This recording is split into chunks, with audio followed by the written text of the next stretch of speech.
Welcome back to Perfectly Clear. I'm Doug Taylor, your host for these conversations about intuition, spirit, and the senses we often overlook. With so many different tools for connection and healing, we don't always consider the power of sound. But sound carries memory, vibration, and potential. It can move energy, release emotion, and reconnect us to something deeper. Today, we're diving into the world of sound healing with our guest, Daniel Rocha. Daniel's a sound healing practitioner, astrologer, spiritual medium, author, and educator who helps people find clarity, healing, and direction. Through his work, he offers a grounded yet cosmic approach to transformation, especially for those navigating the crossroads of life.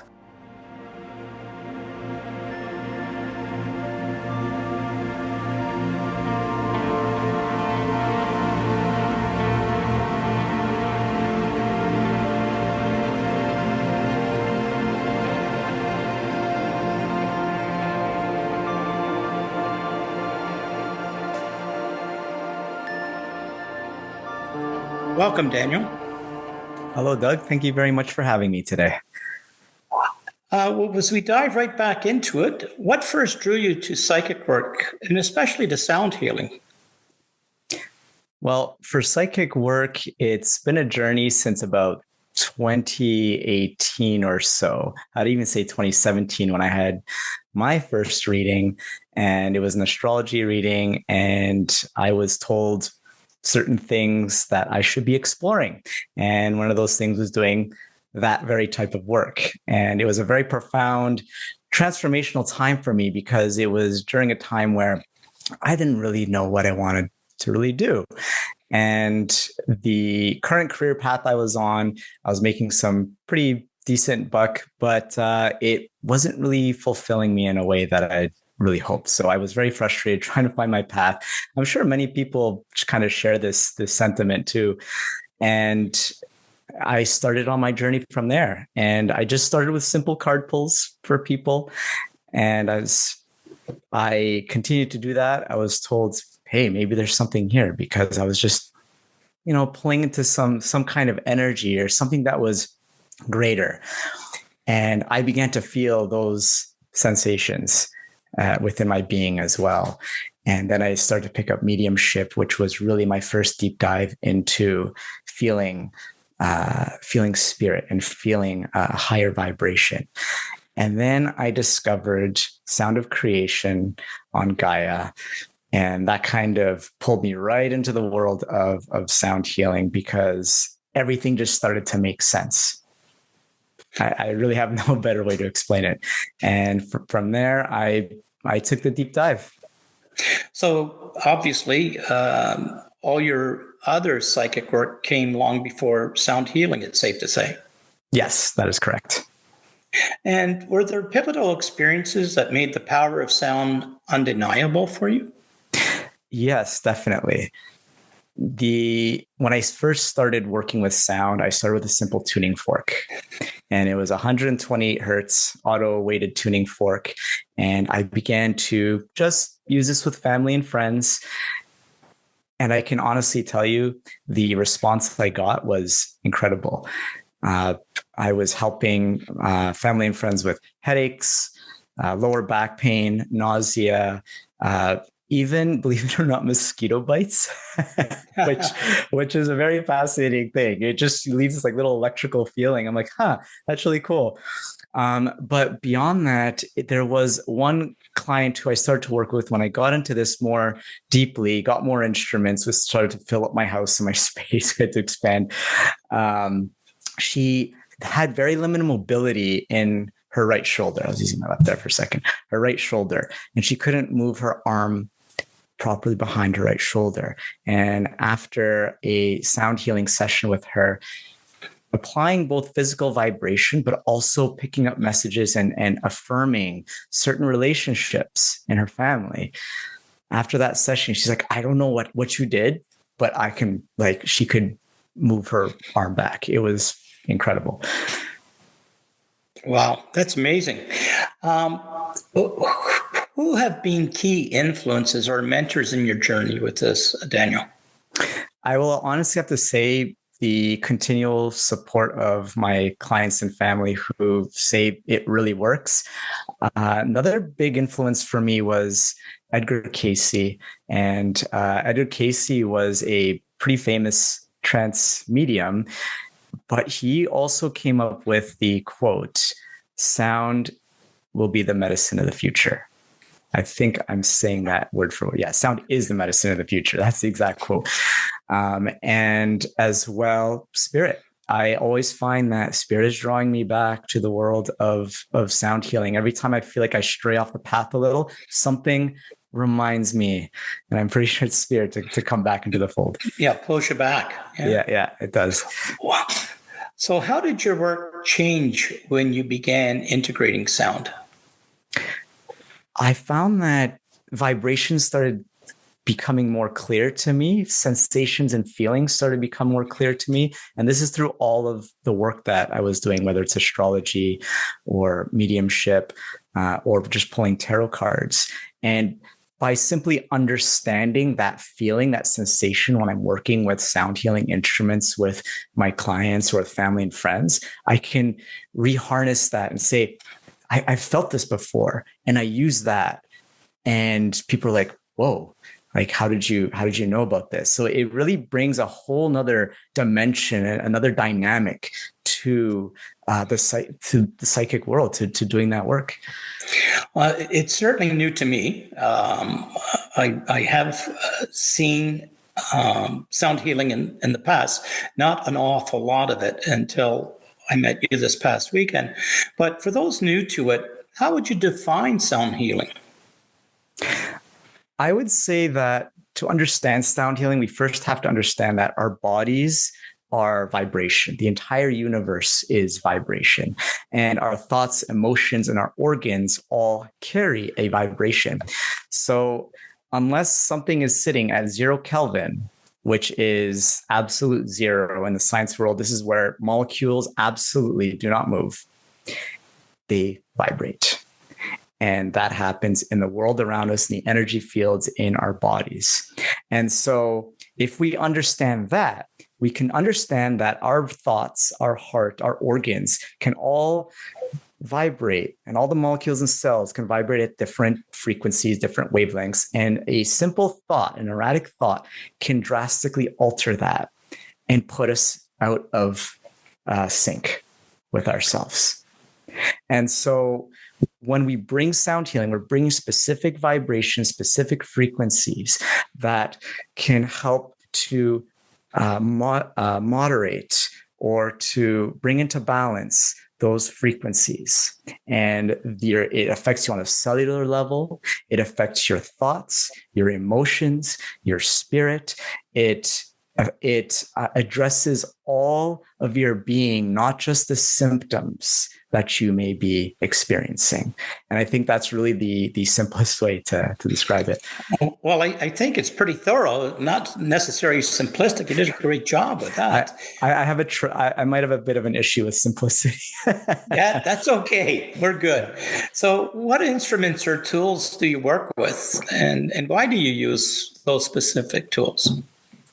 I started with tuning forks because they just called out to me. I use them because I can use regular tuning forks. If you've ever seen them, I probably should have had them here with me, but alas. I use those because they can emit a frequency. Weighted ones, as I can apply them directly to parts of the body. I use a set of crystal singing bowls for sound baths. I use chi chimes, it's a bar chime. It's hanging, and maybe you've seen them, and they have metal tubes. And I use those, and they have they're tuned to the scale of Chinese medicine, so I can integrate Chinese medicine into my work. I also use a frame drum, like shamanic practices use, and an ocean drum, which is basically this drum with ball bearings inside, and it can mimic the sound of the ocean. So by using a combination of these instruments, we can mimic sounds of nature, but we can also bring frequencies that will help to work with different chakras and energy systems of the body. And do you prefer live sound, recorded, or a blend? And how do you decide? I would say live sound is definitely the way to go. I love to Okay. bring people and community together. And when I do sound baths, that's exactly what we do. And it really has a profound effect on the people at the session. When I work one-to-one with clients, it is also live sound. I'll say live is probably about 90 to 95%. As far as recorded, and people have told me to do this, I just haven't jumped on it yet, but to record meditations and use sound healing instruments. But sound setups can be very expensive, and especially to hear things like tuning forks with much higher pitch. I'm working on it. So, but I would like to work one-to-one with clients, like over Zoom, for example, because I feel like then I can help more people. Wow. And how do you prepare the healing space and yourself for a session?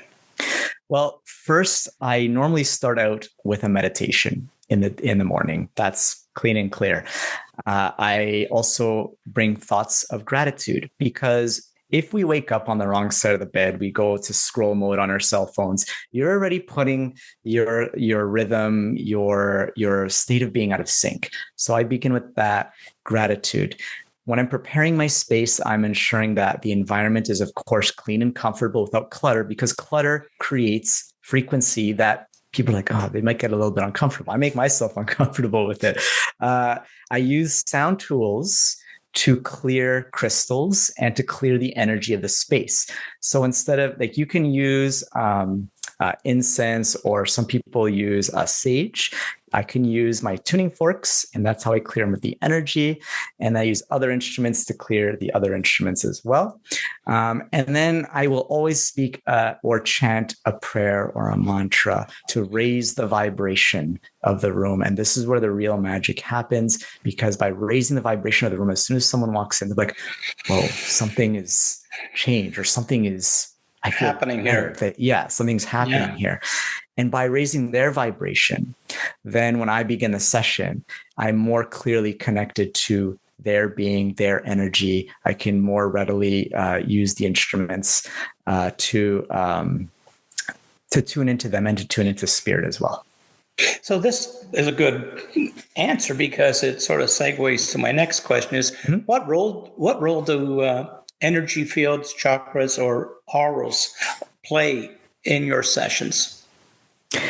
I always work with the chakras with my clients, because I feel like the chakras are really the wheels of energy, but they are also representations of bundled nerves that connect several organs together. And that is the science behind the chakras. And by working with the chakras, and therefore those nerves, and therefore those organs, I can more readily prepare a client for sound. And when I work with different vibrations, specific frequencies, I can now work with those chakras directly, and therefore those organs and parts of the body to influence their being, to start healing on a physical, mental, emotional, spiritual level. And it heals me too. So because I'm in that energetic space. Absolutely. So, yeah. So, as you know, this is perfectly clear, and the big thing it plays on is our clear senses. So, how are your psychic senses engaged when you're working with sound?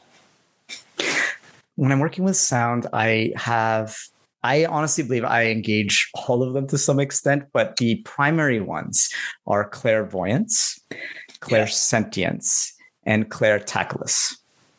Clairtactylus being the feeling of, it's medical feeling, sensations in the body, discomfort in the body. Because when I'm working with vibrations and I feel something, I will ask the client. Now, when a client comes to me, they'll usually say they're having pain or discomfort in a certain part of the body. And therefore, that's more of an affirmation for me. But if they don't, and I pick something up, they might say, oh, this happened to me like 3 years ago or something. And it's still something they're working through. And we usually find out that it's something energetic. A trauma can be energetic and stay stuck in someone's energy field. And this kind of ties into the last question as well, where sound can unblock, unstick that energetic field in that part of the body so that healing can work on a physical and mental level. And the healing starts in the brain. The sound healing really works to influence the brain. So clairsentience, because I sense the shifts of emotions through the vibrations, and as well as the connection to spirit, because I always ask to work with spirit, and ask for their guidance. And then, of course, clairvoyance, because as I'm working with sounds, images might flash through my mind. Yep. So do you receive messages or visits or sensations when you're doing a reading? Yes. I definitely get, like we had talked about before, sensations in the body. I will, to work with mediumship is a bit different because I am the sound is what's occupying my mind, but sometimes I will receive messages, or even like I'm doing a card reading, for example. I'll just feel like there's a motherly presence or some presence of energy from someone from the other side. And when that happens, and this has actually happened with the group sessions, because the vibration is so high in the room. Yes. And it's connected with people's hearts on such a profound level. The connections have truly been powerful. I definitely understand when you talk about larger groups or group readings. For me, there's a lot of spirit that's connected to that, and more comes through. It's just like one spirit's trying to push the other one out of the way almost. Yeah. It happens so often. So how do the insights differ from other types of readings? So how does the insights with sound healing differ from other types of readings, say tarot or mediumship or whatever? I will say that because I am focusing on the sensation of vibration and sound, it is more related to the clairtactilists. And I never diagnose anything with my clients because I'm not a doctor, but I will describe and see if it makes sense to them. And usually that's enough to give affirmation. And that's really where it differs. And really with a reading, you're picking up on like relationships, and you're picking up on, things that really affect people on a physical level. And that can happen with sound healing as well. But really it differs because I'm really laser focused on the energy field around the client or the person I'm working with. You seem to be knowing my questions before I even answer them, because my next one is, how do you know when energy is shifting or something's releasing? So there's always an emotional release, or usually an emotional release that happens. Tears can start coming down. The body will start responding to the sound in various ways. For example, I'll see muscles tensing up. You can hear the stomach growling. And I assure the clients, because usually it's a quiet space and they get embarrassed. So I usually tell them, that's okay, and I tell them this beforehand, right? This might happen. Temperature variations can shift rapidly. Clients will experience getting very warm or very cold at a certain part of their body. And I tell them that this is all natural as well. But by receiving these affirmations, I know these shifts are happening. Wow. Have your intuitive gifts evolved since working with sound? Have they changed? Have they gotten better by the sounds of things? 100%. Absolutely. And I encourage anybody who does this kind of work to really start exploring the world of sound healing and vibration. I can say that when I do readings, I think I've covered this in a previous question, but the way I feel a vibration come up or a certain energy come up, it works. I will say that it has allowed me to connect to spirit more easily because by working with sound, it raises vibration. And then I can go back to those feelings and sensations and be like, this is how I know I'm connected to spirit. And it just has really grounded a lot of the psychic work that I do. And why do you think sound is so effective across mind, body, and spirit?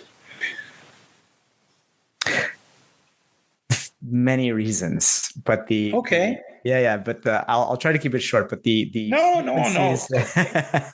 All right, people are interested in listening and learning from you, and you're quite an authority on this topic. That's why you're here today. Thank you, Doug. So certain frequencies have already been proven to work on the body, as through my experience, but also through cutting edge medical technology as well. There have been frequencies that have been known to break apart cancer tumors, for example, and they've already been using very high pitch and very low frequencies for certain conventional medical applications. But I'm going to say, as far as everything else, it is encoded into our DNA. And we all have the ability to harness this energy to its greatest potential. It all existed before the beginning of time, right? And then the Big Bang happened. But other people can say it was the word of God. Some people can say it was the flap of the raven's wings. Some of these are paraphrasing from The Sound of Creation. You should watch it. Mm-hmm. But all of these speak to how every culture and religion speaks of it in its own way, and how we all just know it. It's claircognizance manifested. Yes, definitely. And how do you blend spiritual insight with science or research, for that matter? This is a great question. I'm going to say I do keep meticulous notes for each of my clients, and I work with them progressively. But I also have a device called a BioWell. And I think I talked to you about this briefly. Yeah, briefly. Please explain it to our listeners. Yeah. And the BioWell is basically a device that reads your energy field. And I can put your energetic field on the screen and read out the chakras, your meridians, pathways, the organ balance or disbalance. And I can see a snapshot of where the imbalances are and areas that we need to work on. And after a sound healing session, I will normally do another scan and compare the two. I am literally observing sound healing at work. Physically, emotionally, energetically, it measures stress levels. Normally, stress levels get better. I can see organ disbalance coming back into balance. The chakras are always kind of a weird thing. They'll usually shift and go in an opposite direction, but usually they get better too. It's profound. And that's how I'm really bringing the science and incorporating it with sound. So now we get into one of my favorite topics is skepticism. So what myths or misunderstandings do you wish more people knew about? I will say that as far as misunderstandings, I just think there's not enough people that know about the world of sound healing yet. And I think that's where the greatest misunderstanding comes in. It's very new. And though many people are experiencing sound baths, not a lot of people know really what's going on. There's like, yeah, I feel better. I feel great. But there is a science behind it. And when I work one-to-one with my clients, that's where I see some of the skepticism come to light. Because they don't really know what they're getting. And then I'll explain it to them. And then that's usually when the skepticism level goes down, or they begin to get an understanding because they've experienced it. And I guess that's the most important thing, is actually experiencing it. Yes. Because that can't be denied, right? It cannot be. And so if more people take the time to go and experience it, I really feel like it's going to take the next level. Sound is the medicine of the future. Well, that's definitely great to know. So let's talk about practice and sessions, for instance. Can you walk us through what a typical session looks like? Absolutely.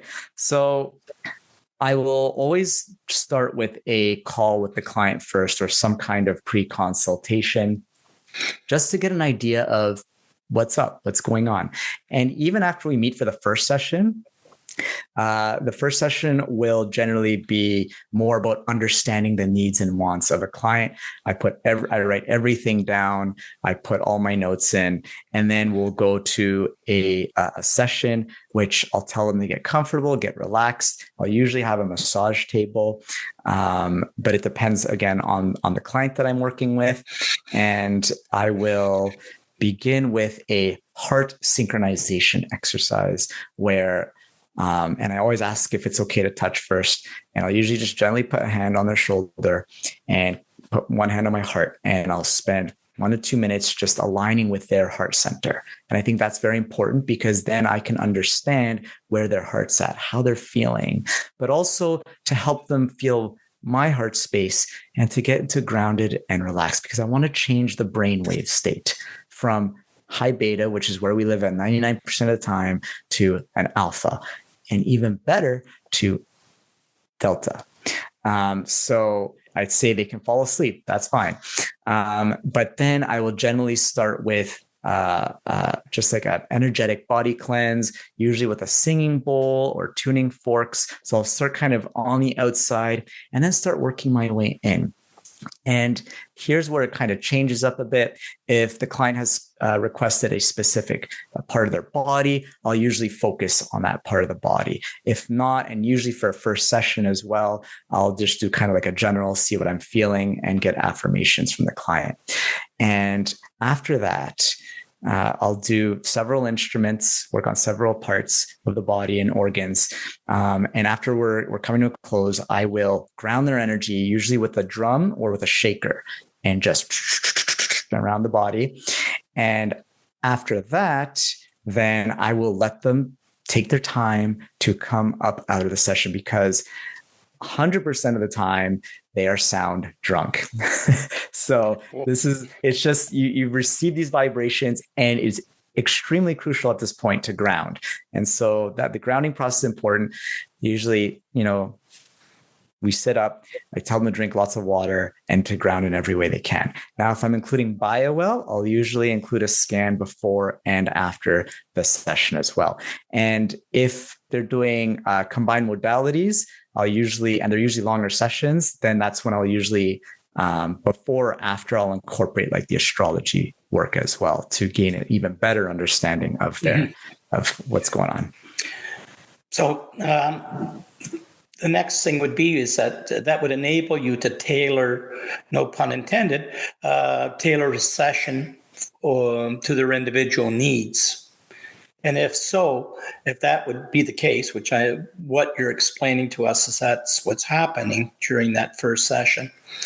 Do you use other modalities? You mentioned astrology, but what about crystals, meditation, Reiki, anything like that? Absolutely. And I use crystals in my work as well. And, things like amethyst, smoky quartz, and really depending on the vibration, because every crystal has its own frequency as well. And that's why they also work. But there are always follow-up sessions I have with my clients to recommend frequencies to listen to, going on YouTube, Spotify, listening to frequencies. There's like a homework, if you will, but I like to call it more like aftercare exercises, or even doing certain breath exercises. And these are all follow-up things. And I keep in touch with them to just, make sure everything is going okay. Well, what signs show that a session is going well or that perhaps deeper work is needed? What would those look like, those signs? Normally, if a client comes to me with already a certain chronic condition that they have explained, I already know that there is deeper work to do. That being said, working on that energy and that vibration, if I am still experiencing certain sensations as we go through the process of a session or multiple sessions, then I will know that there's deeper work to be done. The case in point with my client that I had mentioned before with the mobility, with the shoulder, I know then that it's working on a faster level. So what shifts or outcomes have you seen in people that you've worked with? That the one I've mentioned a few times, that's one example. Yeah. Another example was when I was working with a client who I had seen a flash of lightning. And I'm like, did you ever get electrocuted or get struck by lightning? Is actually was the words I used. Yeah. Like, no, I didn't get struck by lightning, but I did get electrocuted. That's what they said. Okay, same. And so when they start bringing up those affirmations and I work with that energy in that space, I start to know that, okay, we're getting somewhere. And then after working with sound healing and affirmations on that particular part of the body, and if they follow along with the follow-up exercises and they start experiencing coming in and feeling better, which this one client did, then I know it's working. Okay, so speaking of that, do you have any client stories that surprised you or stayed with you? Because I know that there's stories that I have, although I equate my reading is like reading the newspaper. I can't tell you what was on page 4 yesterday, but some certain readings have stuck with me. In your case, what client stories? Do you have any client stories in particular that surprised you or stayed with you? Well, I can say for certain that the two I mentioned were ones that have stuck with me for sure. Biggest impact. Yeah. There was another one where they were experiencing discomfort in their stomach. And they said that they had eaten a certain type of food that I don't know if they were allergic to it. I believe it was just they had an intolerance for this food, but they ate it anyways. So I went to work and really I worked with the 128 hertz weighted fork, and I used that fork. And after about 20 minutes of using that frequency specifically and working around the gut and the stomach, they said, my gosh, I have more energy. That feeling in my stomach is gone. Like, I don't know what you did. And they went out and bought their own 128 hertz tuning fork.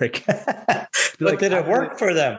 It worked for them to the point where they invested in one themselves. Like, I'm going to start using this now. Yeah. Like, great. Yeah. Okay. Yeah.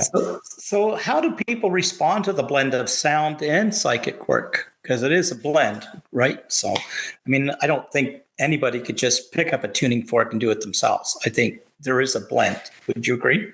I 100% agree. Yeah. There is a blend because there's a training as well. Like I went through training for sound healing, and by blending psychic intuition and empathy, which are things that you build upon doing psychic work and building your clairs, as well as that connection to spirit, I really feel like it completes the entire package for sure. Wow.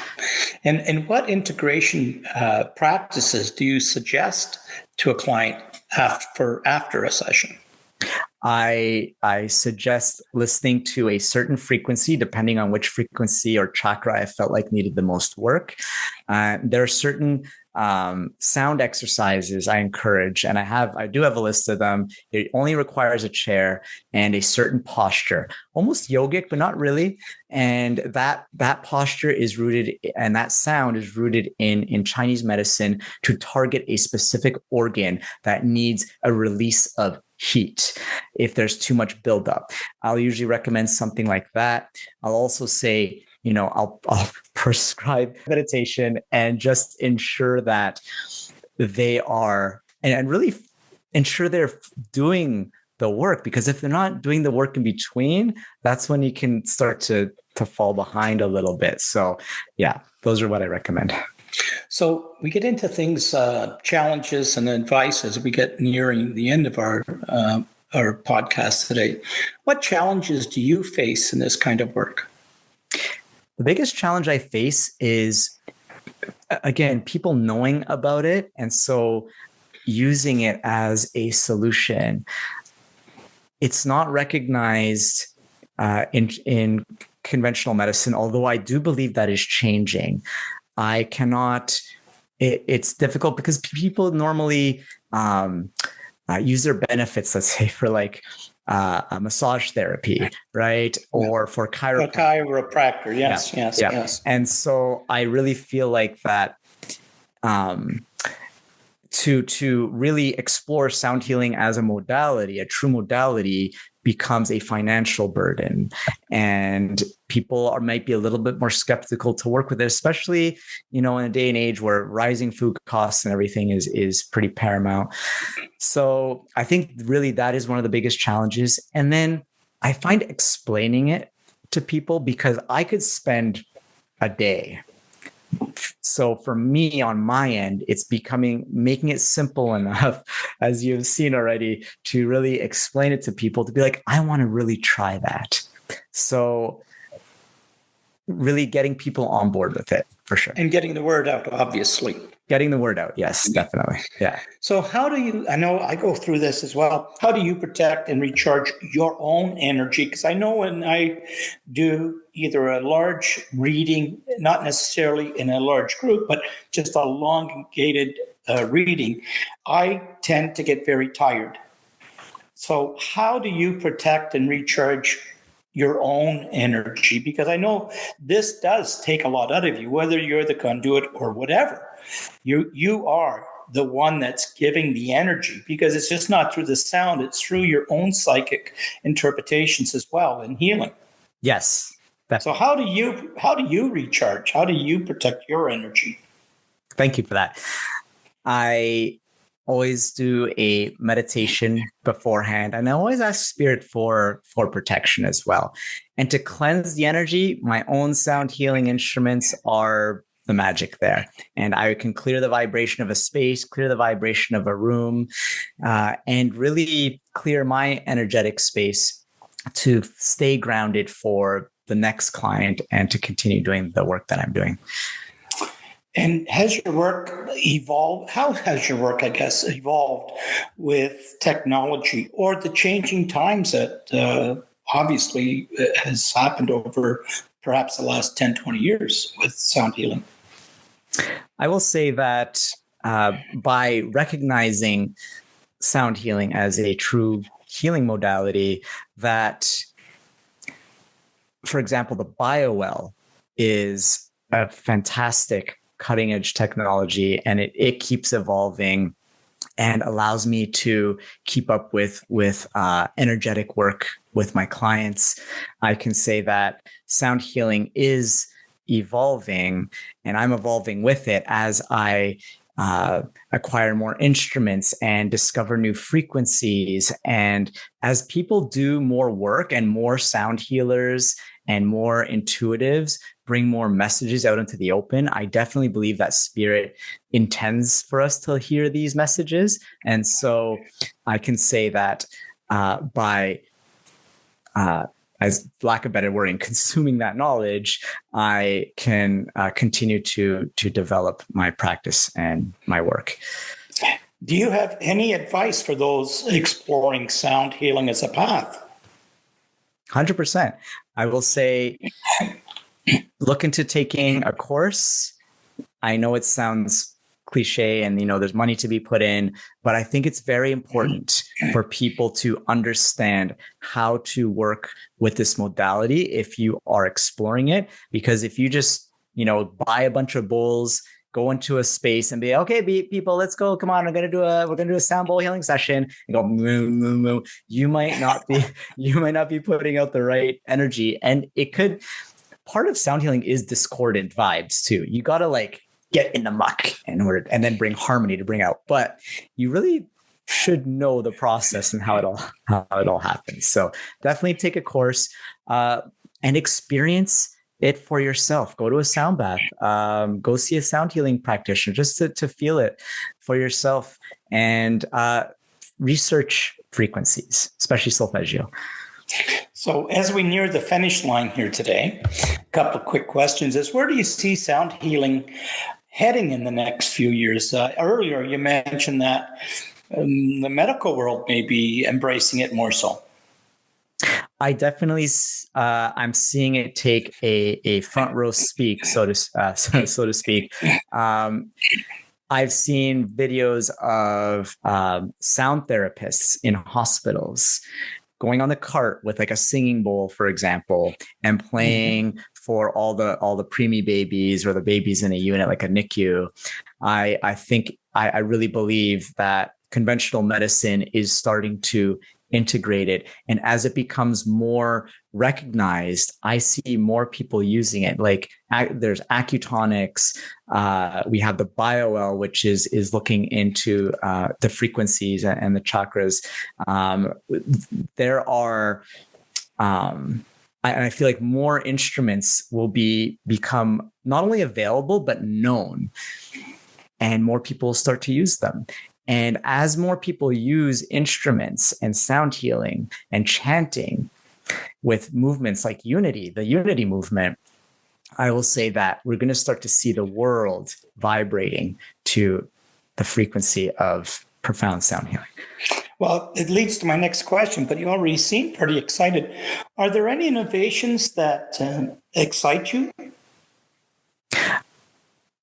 Yes. So I will say I've seen, I'm not sure if I think these are new, tuning swords. They're very, very large tuning forks, like big tuning fork, where you hold it with your hand and you have to use like a mallet to strike it. And it's incredible. Like it blows me out of the water listening to it. So that would be one thing. And I really think,